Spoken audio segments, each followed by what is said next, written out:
یہ طوائف مکفرہ ہر بندے کو بلا روک ٹوک کافر بنانے والے، واجب القتل بنانے والے، مشرک بدعتی اور کافر گستاخ رسول اور جہنمی بنانے والے، خدا کا خوف کرو کہ دین اسلام اللہ نے اتارا اور رسول پاک یہاں لے کر آئے، اور ان کے قواعد مقرر کیے احادیث کی روشنی میں ائمہ نے، امام ابو حنیفہ نے، امام مالک نے، امام شافعی نے، امام احمد بن حنبل نے، اور ان کے تلامذہ اور اصحاب نے، اور متقدمین سے لے کر متاخرین نے قیود بنائی، حدود بنائی، شروط بنائی، موانع بنائے، اس کے اقسام بنائی، اس میں مطلق و معین کا فرق رکھا، اس میں تکفیر، تضلیل، تفسیق اور خطا میں فرق رکھا۔ 1400 سال دین کی حفاظت اس طرح ہوتی رہی۔ یہ ان پڑھ جاہل لوگوں کے ہاتھوں اگر دین پہلے آ گیا ہوتا تو دین بچتا ہی نہ۔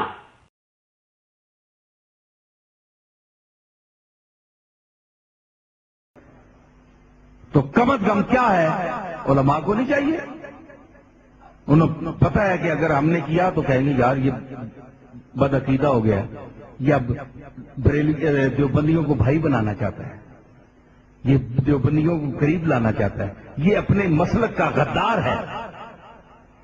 میں آپ کو بتاؤں کہ میرے جد امجد حضرت پیر مہر علی شاہ رحمت اللہ علیہ دیوبندیوں کے بہت بڑے عالم مولانا انور شاہ کشمیری علیہ رحمت ایک مرتبہ گولڈا شریف آئے تو میرے جد امجد پیر مہر علی شاہ صاحب رحمت اللہ علیہ بہت احترام سے ان کو پیش آئے ان کے ساتھ، اور جب وہ واپس چلے تو پیر صاحب تانگے تک نیچے ان کو چھوڑنے کے لیے آئے۔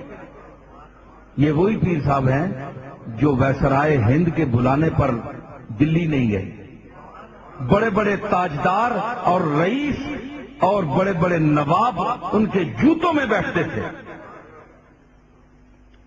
انور شاہ کشمیری وہاں آئے تو پیر صاحب انہیں تانگے تک نیچے اڈے میں پہنچانے کے لیے آئے۔ اس وقت سواریاں یہی تھی، تانگے وغیرہ، تو جب تک ان کا تانگا چلا نہیں آپ کھڑے رہے۔ ان کو پتہ نہیں تھا کہ وہ دیوبندی ہیں، دیوبند کے فارغ ہیں اور پکے دیوبندی ہیں۔ تو پیر صاحب ایسا کرنے سے کیا وہابی ہو گئے؟ کیا گستاخان رسول کے ادب کرنے والوں میں سے ہو گئے؟ اب کہنا یہ فتویٰ لگا دینا کہ سارا دیوبندی ایسے ہیں۔ سارے دیوبندیوں کے حال آپ جانتے ہیں، آپ نیتیں جانتے ہیں؟ آپ کو کیا پتا ہے؟ وہ تو مالک جانتا ہے اس کے اندر کیا ہے۔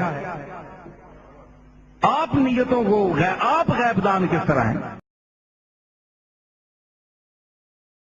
اب آپ سنتے نا کئی سال ہو گئے، ڈنکے کی چوٹ کہتا ہوں کہ میں کوئی نہیں اس بات کا پابند کہ یہ حدیثوں کی مسئلہ ہے، جو بات حق ہوگی بریلویوں کی ہوگی میں اوپر کھڑا ممبر کے کہوں گا قیام رضا خان کی بات حق، اور کہتا ہوں آپ نے سنا نہیں میں اس کو رحمت اللہ علیہ کہتا ہوں، ناراض ہوتا میں نے کہا رحمت پر آپ کا قبضہ، وہ عالم نہیں تھا، اختلاف لگ گیا، ہم بھی سمجھتے ہیں بات ہے اس کی درستی، مگر ہماری ساری صحیح ہے، ہم پر وہی آتی ہے جینے دو لوگوں کو کہ جو عالم کوئی رائے پیش کرتا اس کو پڑھو، وزنی ہے تو قبول کرو، ورنہ اختلاف ادب سے کرو کہ ہمارے خیال میں یہ بات درست نہیں، بس اس سے آگے جہنمی کافر یہ حق کہ آپ کس نے دیا، وہ کلمہ نہیں پڑھ رہے۔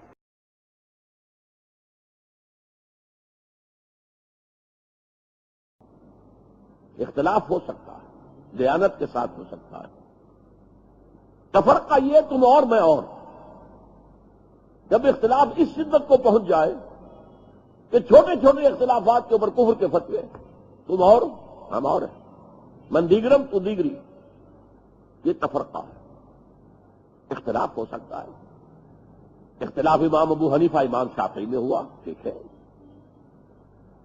اور امام ابو حنیفہ کے شاگردوں میں ہو رہا ہے، انہوں نے اپنے استاد سے بھی اختلاف کیا، آپس میں بھی اختلاف کیا،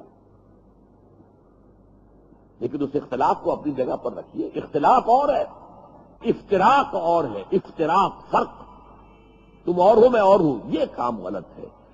ملت کی ایک وحدت اس کو برقرار رکھتے ہوئے اگر فقہی اختلافات ہیں، مختلف مسائل میں اختلاف ہے، کوئی حرج نہیں ہے۔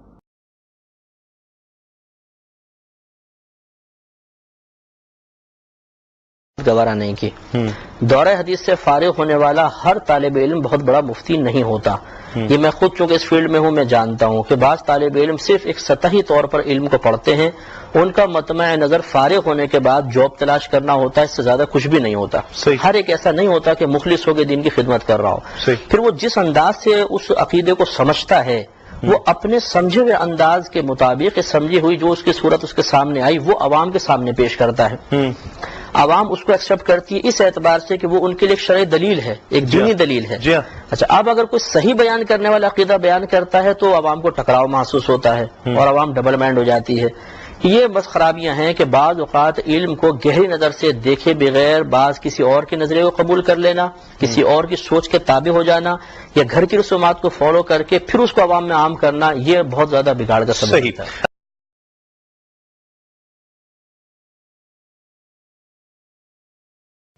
اگر کوئی اپنے آپ کو کہنا چاہتا ہے، اللہ نے اپنے آپ کو کہا کہ اپنا لقب دو مسلم، تو اسی لیے لقب میں اپنے آپ کو صرف مسلم دیتا ہوں اور کون سا بھی نہیں.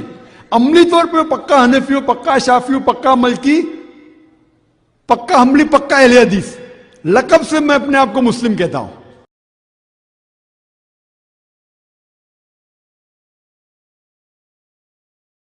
اور میں آپ کو بتاؤں، میں تقتیل اور تکفیر کو بالکل درست نہیں سمجھتا کہ میں کسی دیوبندی کو، کسی بریلوی کو میں کافر کہنا شروع کر دوں یا کسی اور گروہ کو میں کافر کہنا وہ مجھے کافر کہنا شروع کر دیں. اس سے کیا ہوگا؟ اس سے معاشرے بد امنی پھیلے گی، اس سے معاشرے کے اندر ایک فسادات کی کیفیت پیدا ہوگی.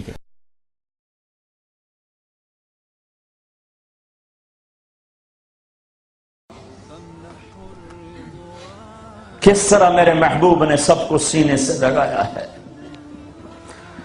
ذوالخویسرہ ایک اور منافق ہے، آپ نے مال تقسیم کیا، نئے مسلمانوں کو زیادہ دیا، زید الخیر کو، اقرا بن حابس کو، عباس بن مرداس کو زیادہ دیا، اوروں کو تھوڑا دیا. وہ کھڑا ہو گیا، یہ تقسیم میں انصاف نہیں ہوا.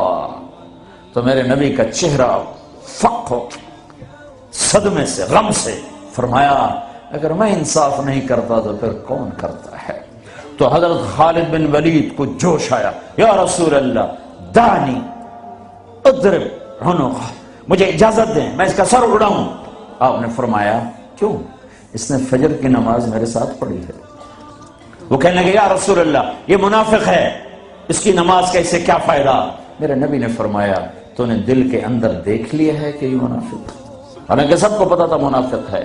جو ایسی صفات کا مالک ہو اس کی امت کلمہ گو کو کافر کہے کہ نہیں تم اوپر سے کچھ اور ہو اندر سے کچھ اور ہو. تو اگر میں اندر سے کچھ اور ہوں تو میرا معاملہ اللہ کے سپرد کر دو. تمہیں کس نے ٹھیکیدار بنایا ہے کہ اندر دیکھ؟ نہیں، میرا نبی کیا کہہ رہا ہے، میرے نبی کیا فرما رہے ہیں کہ تم نے خالد تم نے اندر دیکھ لیا تھا، تم نے اندر دیکھ لیا کہ منافق ہے. اللہ کی قسم سب کو پتا تھا منافق ہے. تم اس کی امت ہو جس نے منافقوں کو گلے سے لگایا.